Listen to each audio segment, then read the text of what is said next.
Superior and limit inferior क्या है। तो सपोज हमारे पास एक सीक्वेंस है a n is sequence of real number and capital x लेने के बजाय ए ले रहे हैं ना, तो capital a is a set of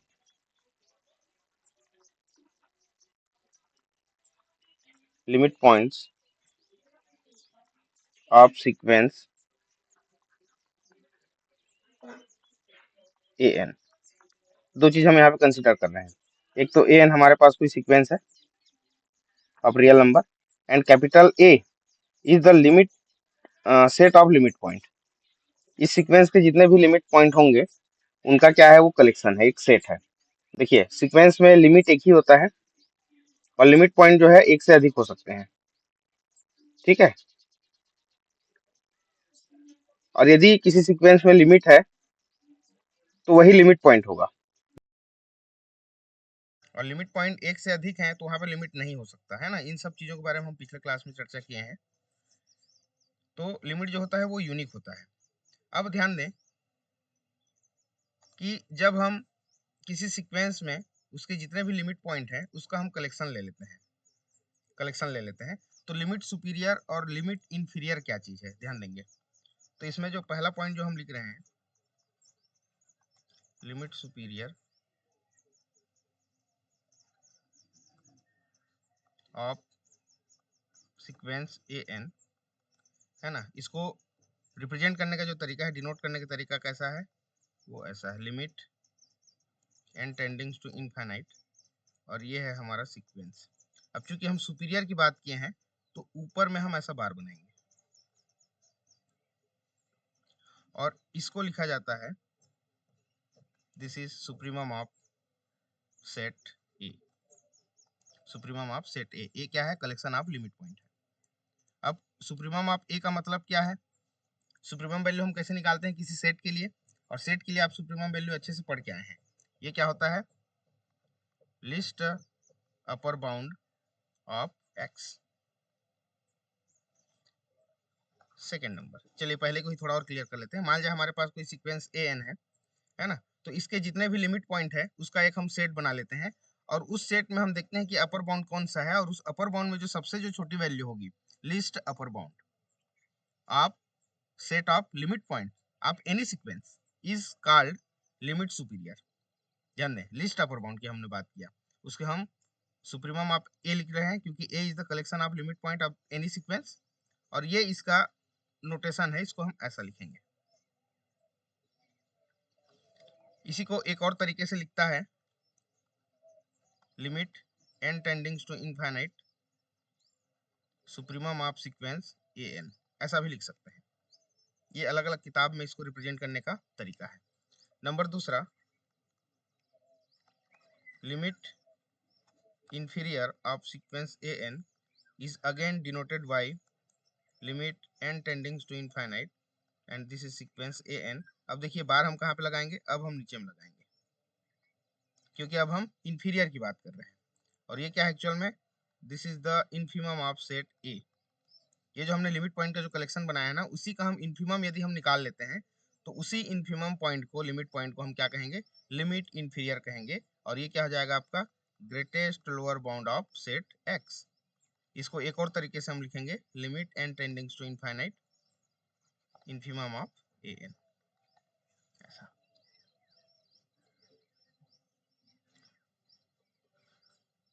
बताइए इतना चीजें डेफिनेशन सभी को समझ में आया क्या, limit superior and limit inferior.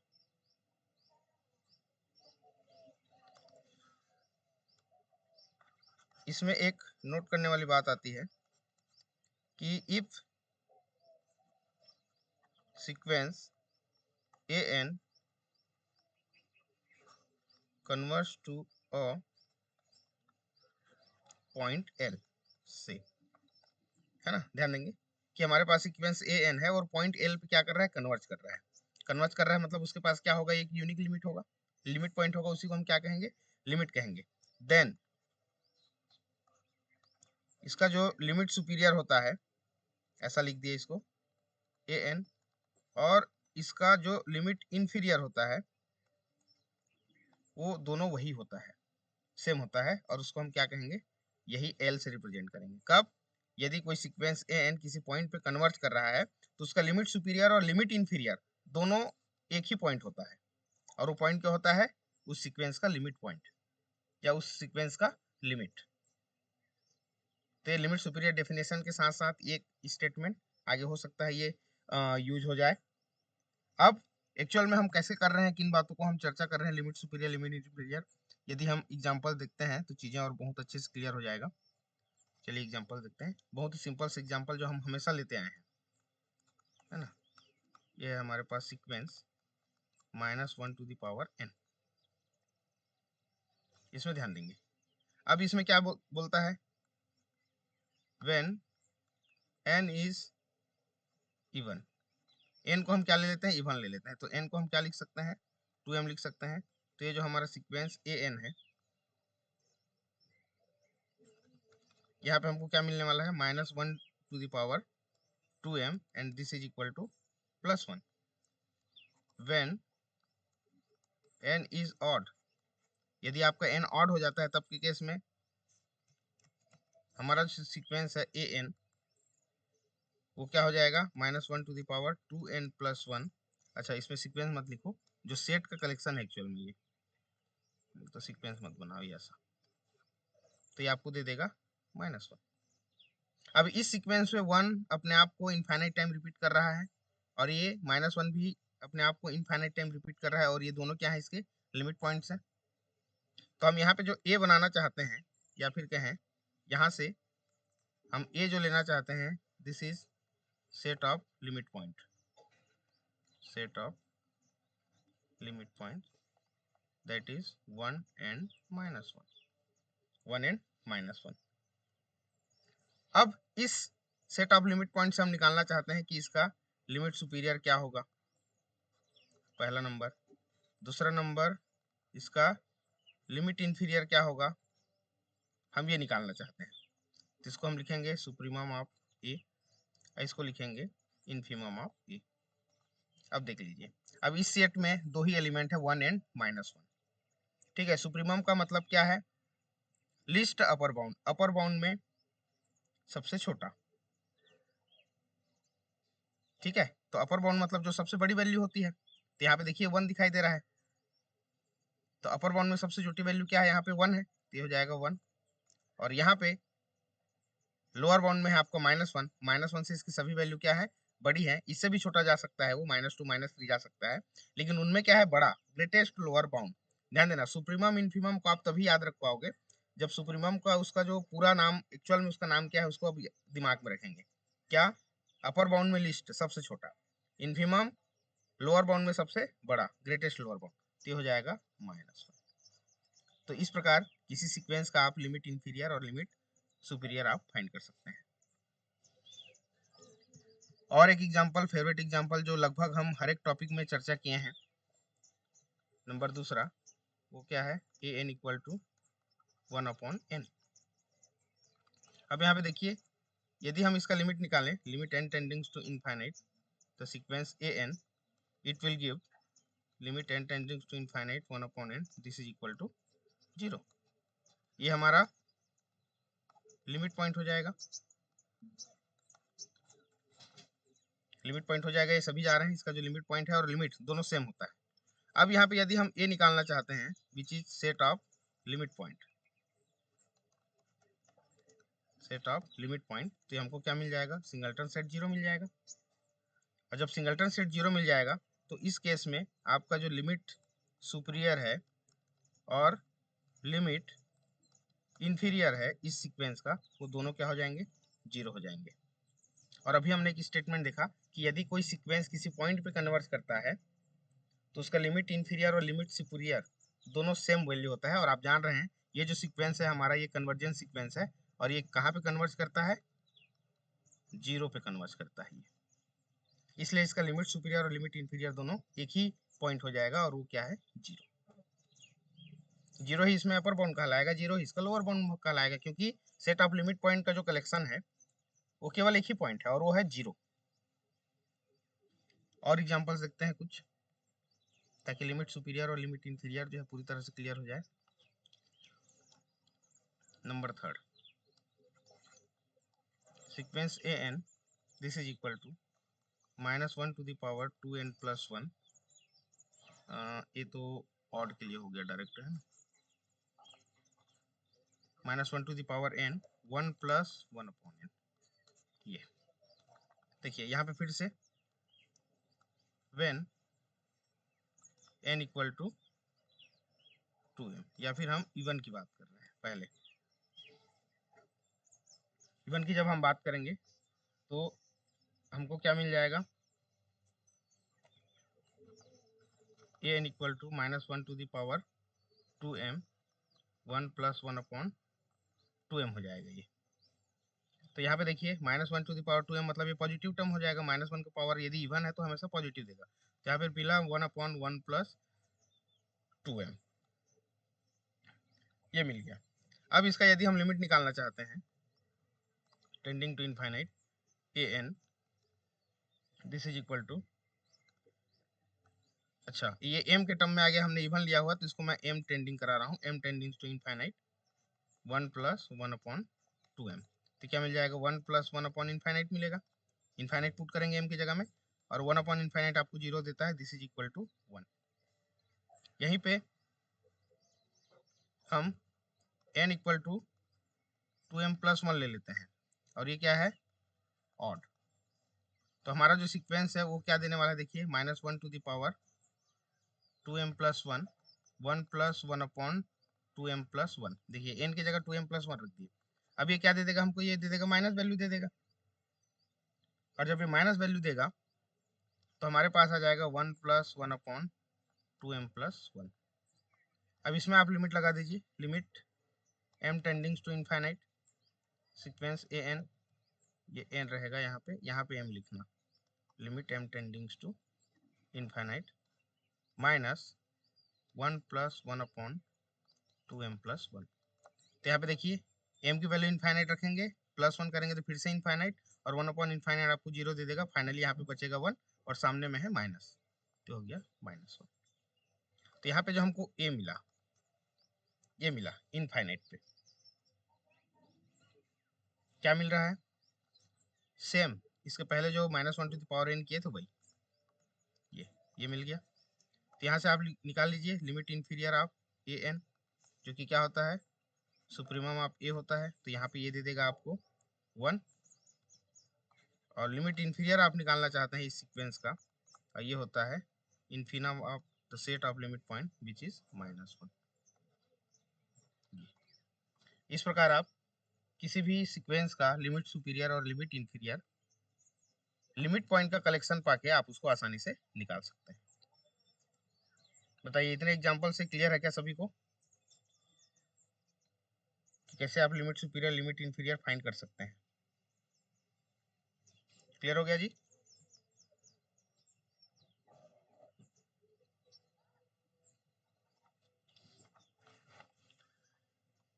अगला जो बहुत ही महत्वपूर्ण टॉपिक है वो है हमारा कॉची सीक्वेंस। कॉची सीक्वेंस, या इसी को एक और नाम कहते हैं, और नाम है फंडामेंटल सीक्वेंस। अब देखिए इसका डेफिनेशन क्या कहता है, ऑलरेडी आप फर्स्ट ईयर में आप पढ़ के आए हैं इसको। A sequence an is said to be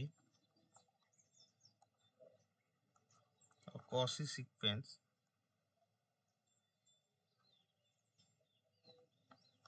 of corresponding to an arbitrary epsilon is greater than 0, there exists n not belongs to natural number such that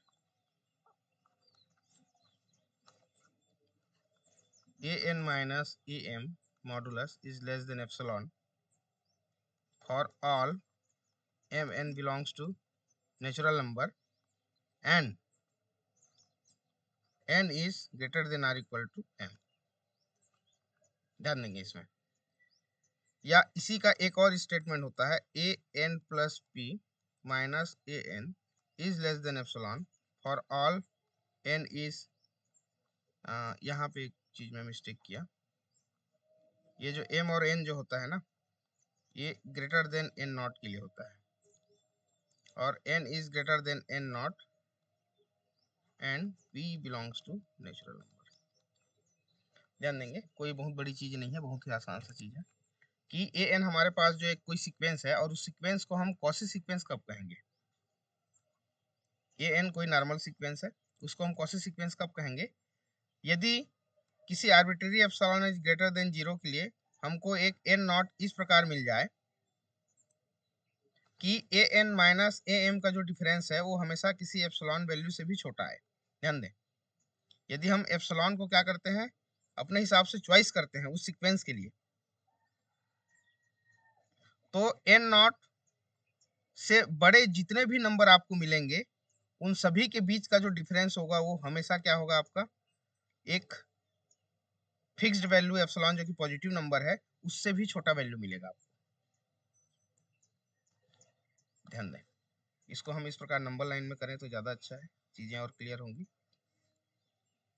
इसमें क्या होगा, ये सीक्वेंस हमारा A1 A2 A3 इस प्रकार स्टार्ट होगा। अब यहाँ पे कहीं पे होगा आपका ए एन नॉट। ध्यान दें, एन नॉट, एन नॉट के बाद जैसे हम आगे बढ़ेंगे तो यहाँ पे एंड सो ऑन, यहाँ पे आ जाएगा ए एम, कहीं पर होगा, कहीं पे ए एन होगा। इस प्रकार हमारा सीक्वेंस आगे बढ़ते जा रहा है। तो ये जो एन नॉट को जो हमने फिक्स किया है, एन नॉट के बाद के जितने भी टर्म, इसके लिए एप्सिलॉन के लिए, किसी भी फिक्स्ड वैल्यू एप्सिलॉन के लिए हमारे पास एक एन नॉट ऐसा एग्जिस्ट करेगा कि उसके बाद के जितने भी टर्म्स होंगे उसमें से कहीं से भी रेंडमली आप कोई भी एक एलिमेंट आप उठा लो, उसके बीच का जो डिफरेंस होगा तो वो जो हमने एप्सिलॉन जो चॉइस किया उससे हमेशा छोटा मिलेगा आपको। ये कॉशी सीक्वेंस का डेफिनेशन कहता है। एक और एग्जांपल समझ सकते हैं इसी में, इसी को जैसे कि मैं कह रहा हूं कि एन नॉट को थोड़ी देर के लिए मैं क्या ले लेता हूं, 50। ध्यान दें,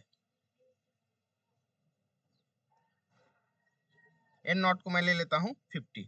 तो 50 के बाद के जितने भी टर्म्स होंगे उनमें से कहीं से भी दो टर्म्स को आप क्या कर लो, जैसे कि A57 माइनस A55 कर लो, तो इसका जो डिफरेंस होगा वो हमेशा लेस देन होगा, किससे, एप्सिलॉन के लिए। ध्यान देंगे, एप्सिलॉन कोई भी हम चूज करके लेके चलेंगे तो उसके लिए एन नॉट एग्जिस्ट करेगा आपका।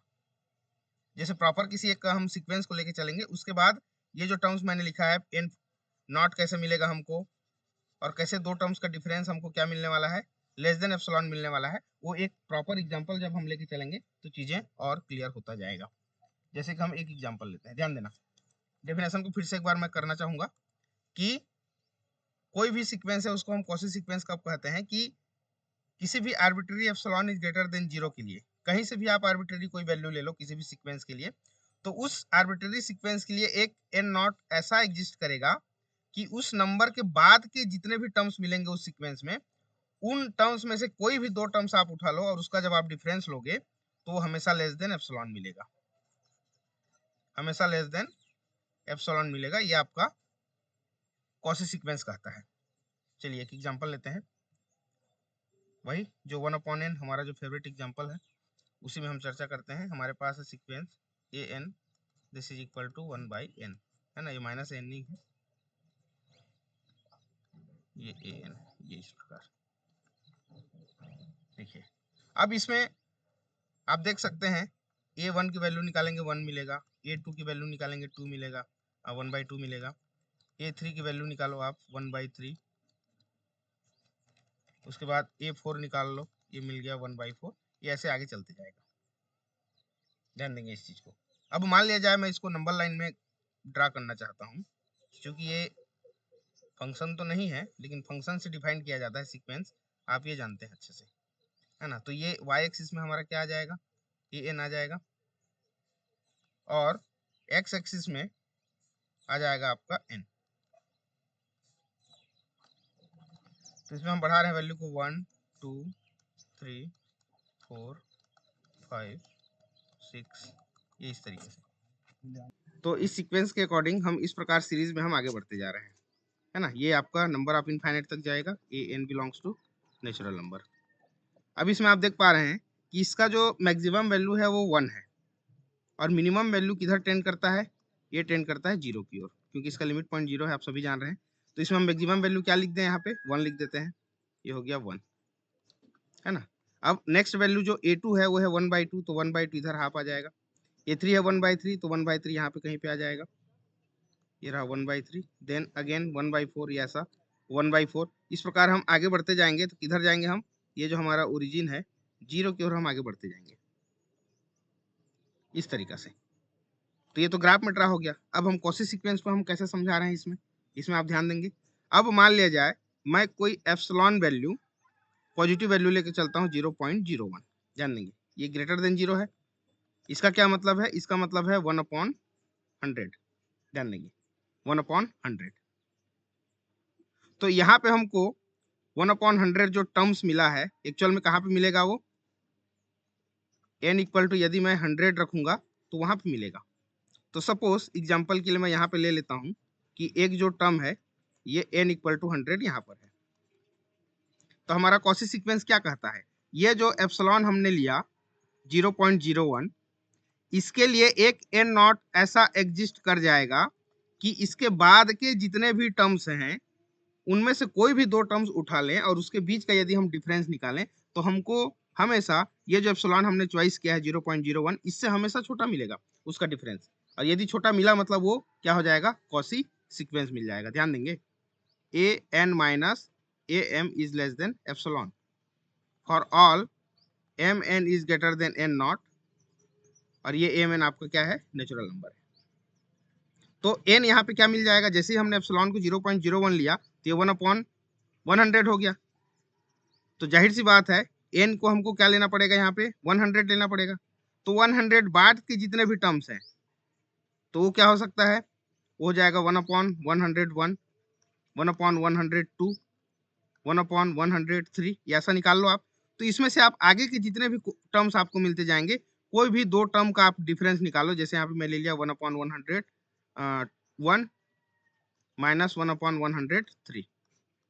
देखिए तो इसको आप सॉल्व कर दो। जैसे आप इसको सॉल्व करोगे तो ये 103 माइनस 101 अपॉन में 101 इंटू 103, थोड़ा सा रेशनल नंबर को जो सेपरेट करते हैं उसका ले लिया हमने, तो ये मिल गया 2/101 माइनस 103। देख लीजिए। अच्छा अब नीचे में क्या है, यहाँ पे 101 103, इससे थोड़ा सा यदि हम छोटा वैल्यू ले लें इस कैलकुलेशन को आसान करने के लिए तो क्या मिल जाएगा, 2/100 इंटू 100। थोड़ी देर के लिए हमने लेट कर लिया कि 101 इक्वल टू 103 इक्वल टू, इन दोनों की जगह हमने क्या लिख दिया, 100 लिख दिया कैलकुलेशन को समझने के लिए। ध्यान देंगे तो आपका 2 अपॉन क्या हो जाएगा, 10,000। 10,000 मतलब जब डिवाइड करेंगे तो कितना हो जाएगा, 0.000, कितने जीरो हैं जी यहाँ पे, 1 2 3 4, तो 4 जीरो के बाद ये आपका 2 हो जाएगा। सही लिखे हैं कि नहीं, देखो तो एक जीरो कट जाएगा, ये हो जाएगा यहाँ पे 2,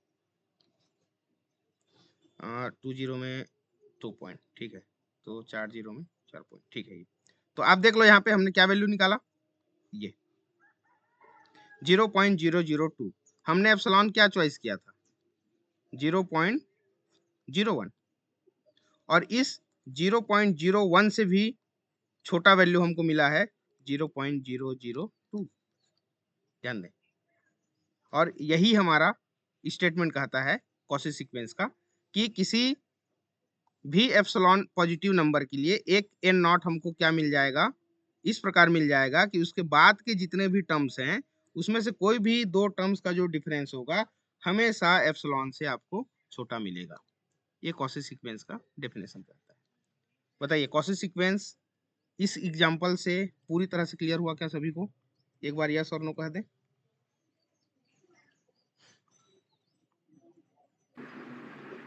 हेलो, यस सर। सबको क्लियर है? ठीक।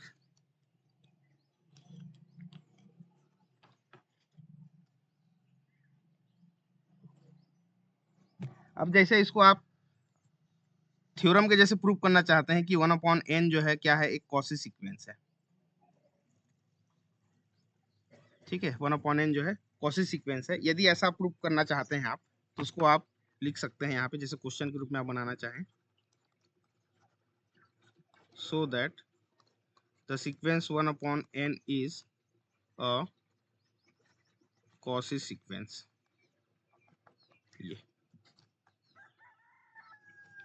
तो इसका प्रूफ कैसे हो जाएगा? बहुत ही आसान तरीके से, since the sequence an is equal to 1/n, then, अच्छा ये मत करो, देन लिखो, देन am क्या हो जाएगा? ये हो जाएगा 1/m हो जाएगा। ध्यान दें, और हमारा जो डेफिनेशन है उसको आप हमेशा दिमाग में रखेंगे, 1/an minus am is less than epsilon होना चाहिए, और यहाँ पे mn is greater then n not, और n को हम बड़ा लेके चलते हैं m से। ध्यान दें, n को हम बड़ा लेके चलते हैं m से, मतलब m इस सीक्वेंस में पहले आएगा और उसके बाद n कहीं पे आएगा, हम ऐसा बोल रहे हैं।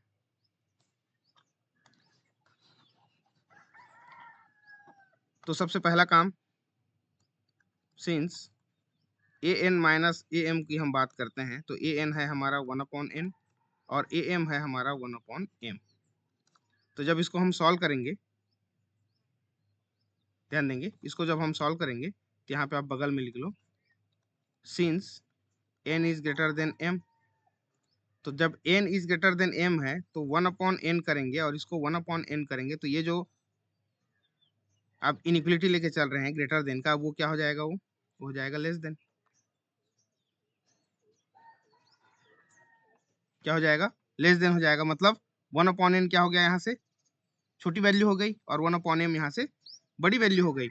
तो छोटी वैल्यू को बड़ी वैल्यू में सब्ट्रैक्ट करेंगे तो जाहिर सी बात है इसकी वैल्यू क्या मिलने वाली है? हमको नेगेटिव मिलने वाली है। तो इसको हम लिखेंगे -1/n माइनस 1/m। अब माइनस का मल्टीप्लाई करो तो ये प्लस में 1/m और ये माइनस में 1/n हो जाएगा। अब ध्यान दे, 1/m में हम 1/n को क्या कर रहे हैं? सब्ट्रैक्ट कर रहे हैं, और 1/m क्या है? बड़ी वैल्यू है। ध्यान देना, 1/m minus 1/n already less than होगा 1/m से। देखिए, यदि 5 में हम 3 घटा रहे हैं तो वो हमेशा 5 से छोटा होगा कि नहीं? देखिए, कोई भी एक छोटी वैल्यू, पॉजिटिव वैल्यू हम किसी वैल्यू में सब्ट्रैक्ट कर दें तो वो खुद से क्या हो जाएगा? छोटा हो जाएगा। हम उसी की बात कर रहे हैं यहाँ पे। तो यहाँ पे देखिए ये क्या हो गया? an minus am is strictly less than 1/m हो गया, स्ट्रिक्टली लेस देन 1/m हो गया। So if 1/m is less than epsilon, यदि आपका 1/m जो है लेस देन एप्सिलॉन होता है, देन आपको क्या मिलेगा? an minus am is also less than 1/m which is again less than epsilon. ध्यान दें, हम इफ कंडीशन लेके चल रहे हैं ना यहाँ पे, कि यदि 1/m एप्सिलॉन से छोटा हो जाता है तो ये जो सीक्वेंस का जो हमने डिफरेंस लिया है किसी फिक्स्ड टर्म के बाद, उसका डिफरेंस भी एप्सिलॉन से क्या हो जाएगा? छोटा हो जाएगा। तो यहाँ से हमको क्या मिल गया कि m, यहाँ से इसी को आगे बढ़ा दो, यहाँ से क्या मिल गया आपको कि 1/एप्सिलॉन इज लेस देन m हो गया, या फिर इसी को लिखने का ढंग m इज ग्रेटर देन 1/एप्सिलॉन। तो यहाँ पे n नॉट क्या है? ध्यान दें, वो n नॉट है 1/एप्सिलॉन, दिस इज n नॉट। तो इस स्टेटमेंट के लिए ये जो an माइनस am जो लिखेंगे is less than epsilon for n is greater than m, ऐसा m and n is greater than 1 upon epsilon and n is greater than m. Hence, sequence 1 upon n is a Cauchy sequence. ध्यान दें, इस sequence में 1 upon epsilon के बाद के जितने भी टर्म्स होंगे, हर एक एप्सिलॉन के लिए ध्यान देना, जो भी एप्सिलॉन हम चॉइस करेंगे उसका 1 अपॉन एप्सिलॉन कर देंगे, तो उस टर्म के बाद जितने भी टर्म्स हमको मिलेंगे इस सीक्वेंस में, उनके कोई भी टर्म्स के बीच का जो हम डिफरेंस यदि हम निकाल लें तो उस एप्सिलॉन से हमको हमेशा छोटा मिलने वाला है। तो एक फिक्स्ड टर्म के बाद सारे टर्म्स का डिफरेंस हमको लेस देन एप्सिलॉन मिलने वाला है। इसका मतलब ये हुआ कि ये कॉची सीक्वेंस के डेफिनेशन को फुलफिल करता है। तो ये जो सीक्वेंस है हमारा क्या हो जाएगा, कॉची सीक्वेंस हो जाएगा। बताइए ये क्लियर है क्या? यहाँ पे जो एन नॉट है वो क्या हो गया, this is n not equal to 1 upon epsilon हो गया। वो जो हम एक फिक्स्ड टर्म डिफाइन किए थे ना इसके पहले एग्जांपल में, n equal to epsilon equal to 0.01 जब लिए तो एन इक्वल टू क्या आया था, 100 आया था। तो उस 100 की जगह में 1 अपॉन एप्सिलॉन आ रहा है यहाँ पे। आप चेक कर लीजिए, एप्सिलॉन को जब हम 0.01 लिए थे तो ये 1 अपॉन 100 मिला था कि नहीं? देखिए, तो एन नॉट की जगह क्या आ गया था, 100 आ गया था। तो इसका जस्ट उल्टा किया कि नहीं, एप्सिलॉन का क्या किया यहाँ पे, 1 अपॉन एप्सिलॉन तो किए। तो 1 अपॉन 100 का हम 100 किए थे। वो टर्म खोज, जब एप्सिलॉन के लिए हमने वो पद खोजा, वो टर्म्स खोजा कि कौन से टर्म्स के बाद के जितने भी सीक्वेंस में टर्म्स मिलेंगे उनका डिफरेंस हमेशा हमको क्या मिलेगा, लेस देन एप्सिलॉन मिलेगा। तो उसको हमने 100 चॉइस किया, 0.01। तो उसका क्या कर दिया हमने, रेसिप्रोकल कर दिया। देखिए एप्सिलॉन का क्या किया यहाँ पे, 1 अपॉन एप्सिलॉन किए थे, तब जाके तो 100 मिला। तो बिल्कुल वैसा ही यहाँ पर भी आ गया, सेम टू सेम। ये न्यूमेरिकली हम इसको समझे थे और ये जो थ्योरेटिकली जो प्रूव करना है वो मिल गया हमको। बताइए ये क्वेश्चन समझ आया क्या?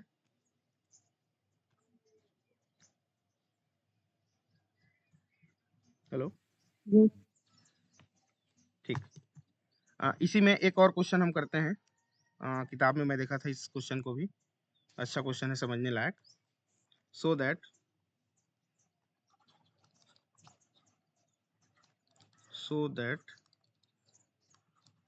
the sequence n upon 1 plus n for all n belongs to natural number is a Cauchy sequence। देख लीजिए, तो हमारे पास, मैं शॉर्टकट करता हूँ इसमें, n अपॉन 1 प्लस n है, देन ए एम हमको क्या मिल जाएगा, m अपॉन में 1 प्लस m मिल जाएगा।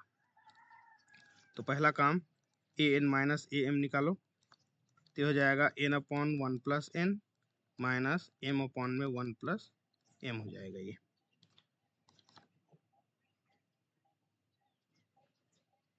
अब थोड़ा सा आसानी से सॉल्व करने के लिए हम इसको क्या कर रहे हैं, 1 plus n minus 1 upon 1 plus n, 1 जो है ऐड कर दिया और सेपरेट कर दिए, मीनिंग चेंज ना हो करके। ये हो गया 1 प्लस एम माइनस 1 कर दिए और ये 1 प्लस एम।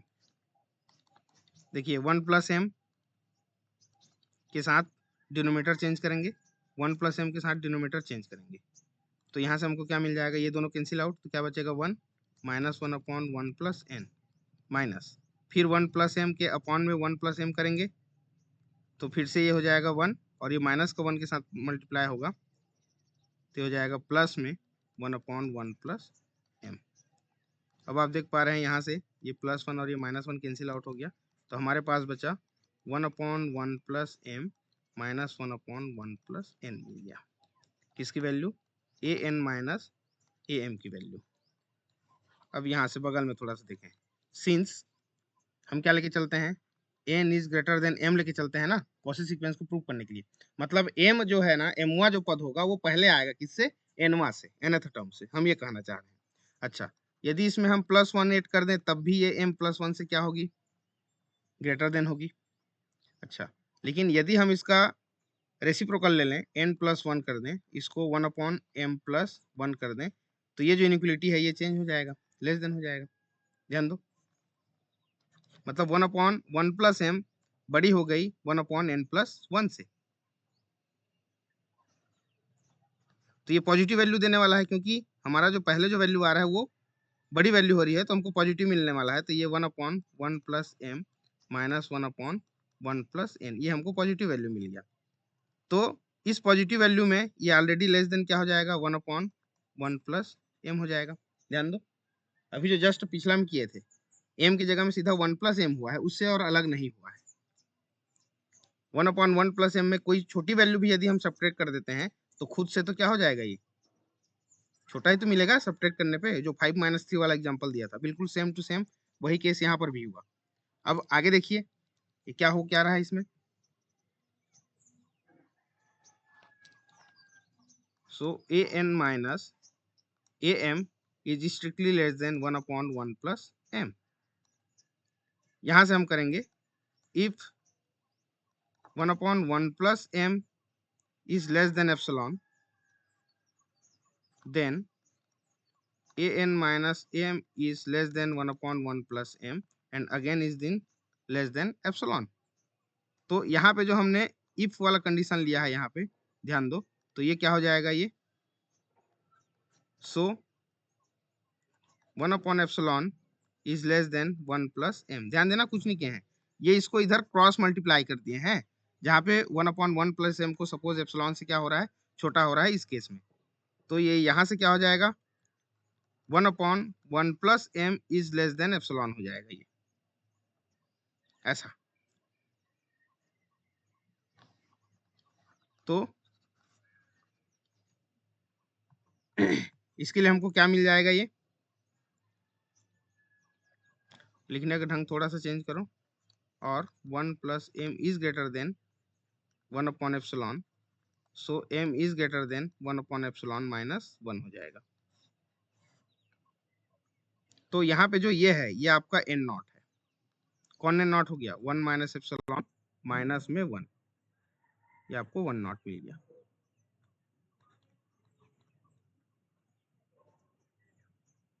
बताइए समझ में आया कि नहीं वाला पॉइंट। हेलो, हमने n नॉट कैसे फाइंड किया, ये समझ आया कि सभी को। Then an minus am is less than epsilon हो गया, ये क्लियर हुआ जी सभी को। यस नो कहें एक बार।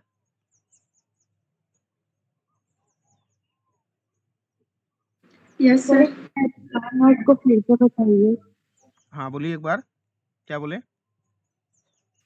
ये एन नॉट को फिर से बताइए। अच्छा n नॉट को, देखिए इसमें n नॉट को समझने के लिए आपको कॉची सीक्वेंस के डेफिनेशन को बहुत ही बढ़िया समझना पड़ेगा, है ना। फिर से लिखना हूं मैंने क्या कहा था कि for any arbitrary epsilon is greater than 0 there exist n not belongs to natural number, है ना, such that an minus am is less than epsilon for all m and n is greater than n naught and n is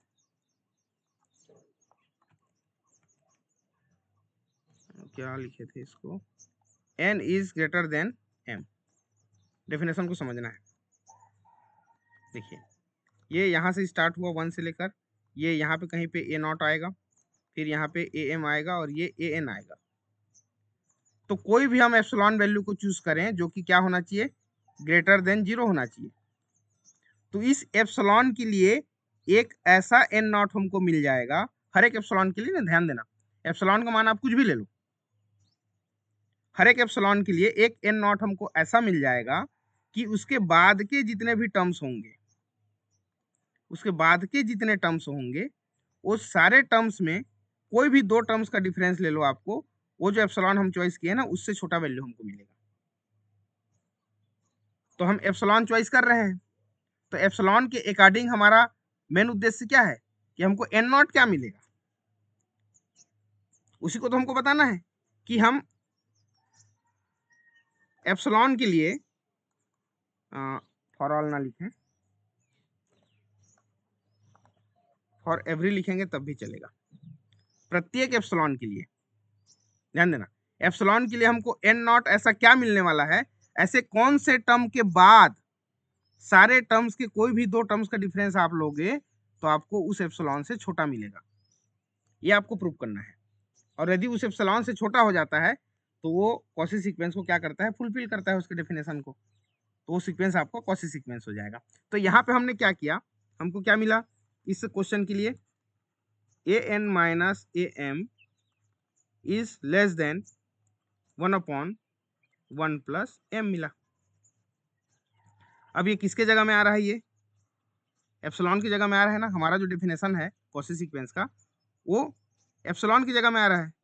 तो यदि 1/1 plus m जो है less than epsilon हो जाए तब हमारा जो डेफिनेशन है वो क्या मिलने वाला है, देन an माइनस am ये ऑलरेडी लेस देन है 1/1 प्लस m से, और 1/1 प्लस m को हम ऑलरेडी क्या कंसीडर कर रहे हैं, एप्सिलॉन से छोटा कर रहे हैं। तो इसको डायरेक्ट यदि हम यहाँ पे लिखना चाहें तो ये क्या हो जाएगा, an minus am is less than epsilon. ये ऐसा होगा तभी कॉची सीक्वेंस का डेफिनेशन को ये कंप्लीट कर पाएगा। तो ये ऐसा कब हो रहा है, जब हम 1/1 प्लस m को एप्सिलॉन से क्या ले रहे हैं, छोटा ले रहे हैं। ध्यान दे बात को, ये an minus am less than epsilon हमको कब मिलेगा, जब हमने इस सीक्वेंस को हल किया, an माइनस am का डिफरेंस निकाला, कोई भी एक टर्म ले लिया an, कोई भी दूसरा टर्म ले लिया हमने am, और उसका जब हम डिफरेंस निकाले तो उसका डिफरेंस 1/1 प्लस m से क्या मिल रहा है, हमको छोटा मिल रहा है। तो जब 1/1 प्लस m को एप्सिलॉन से छोटा लेंगे तब जाके ही ये an माइनस am एप्सिलॉन से क्या मिलेगा, छोटा मिलेगा। जाहिर सी बात है, देखिए ये इसको इक्वेशन नंबर 1 को और इक्वेशन नंबर 2 तक आने के लिए हमको क्या करना पड़ा, ये जो 1/1 प्लस m है उसको एप्सिलॉन से छोटा लेना पड़ा। तो जब एप्सिलॉन से इसको हमको छोटा लेना पड़ा तो एक्चुअल में ये क्या दिया, epsilon is greater then 1/1 plus m दिया। ध्यान देना, और कंडीशन में हम क्या लेके चलते हैं कि जो भी हम टर्म्स लेंगे वो n नॉट से बड़े के लिए लेके चलते हैं। तो ये जो लेस देन था उसको हमने ग्रेटर देन में कन्वर्ट कर दिया, इसीलिए कन्वर्ट किया। हम अपने हिसाब से कुछ भी नहीं चल रहे हैं, जो डेफिनेशन है कॉची सीक्वेंस का हम उसी के अकॉर्डिंग काम करेंगे।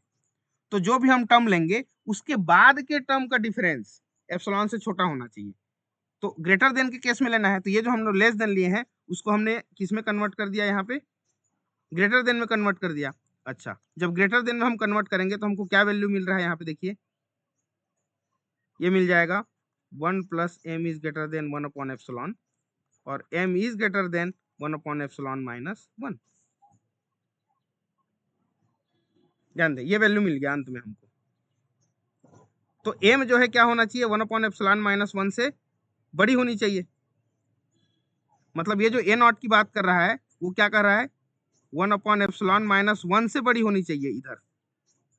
ध्यान देना, तो 1 एप्सिलॉन माइनस 1 से यदि m बड़ा हो रहा है तो n भी तो बड़ा होगा क्या, क्योंकि n को ऑलरेडी हम m से बड़े लेके चलते हैं हमेशा, कि nवा टर्म जो है बाद में आएगा, हम कह रहे हैं ऐसा। ध्यान दो, ये 1 हो गया आपका 1 एप्सिलॉन माइनस 1, 2 बड़ी हो गई। अब ऑलरेडी 2 से बड़ी हम 3 को ले रहे हैं तो 1 से बड़ी 3 भी तो हो जाएगी क्या, तो ये कंडीशन तो ऑटोमेटिक फुलफिल हो गया, m n greater than n not, ये वाला केस। तो ये हमारा हो जाएगा n नॉट हो जाएगा। बताइए समझ में आया कि n नॉट हम कैसे फाइंड किए? नहीं, अभी भी कोई डाउट है तो आप लोग पूछ सकते हैं। जो डेफिनेशन है उसमें हमको लेस देन एप्सिलॉन लाना है। एप्सिलॉन कोई भी पॉजिटिव नंबर है, छोटा से छोटा नंबर है ना। तो उसके बाद हमको एक ऐसा टर्म खोजना है n नॉट कि उसके बाद के जितने भी टर्म आने वाले हैं ना उनका हम कहीं से भी डिफरेंस निकाल दें उस एप्सिलॉन से छोटा मिलेगा। तो हम n नॉट फाइंड करते हैं एक्चुअल में, क्योंकि इसके पहले के जितने भी टर्म्स हैं हम नहीं कह सकते, इसके पहले n नॉट के पहले के जितने टर्म्स हैं हम ये नहीं कह सकते कि उन दोनों का डिफरेंस जो है एप्सिलॉन से छोटा होगा या बराबर होगा या बड़ा होगा। बराबर भी हो सकता है, छोटा भी हो सकता है, बड़ा भी हो सकता है, लेकिन n नॉट के बाद के जितने भी टर्म आएंगे गारंटी के साथ उस एप्सिलॉन से क्या मिलेगा, आपको छोटा मिलेगा। तब ये सीक्वेंस आपका कॉची सीक्वेंस है।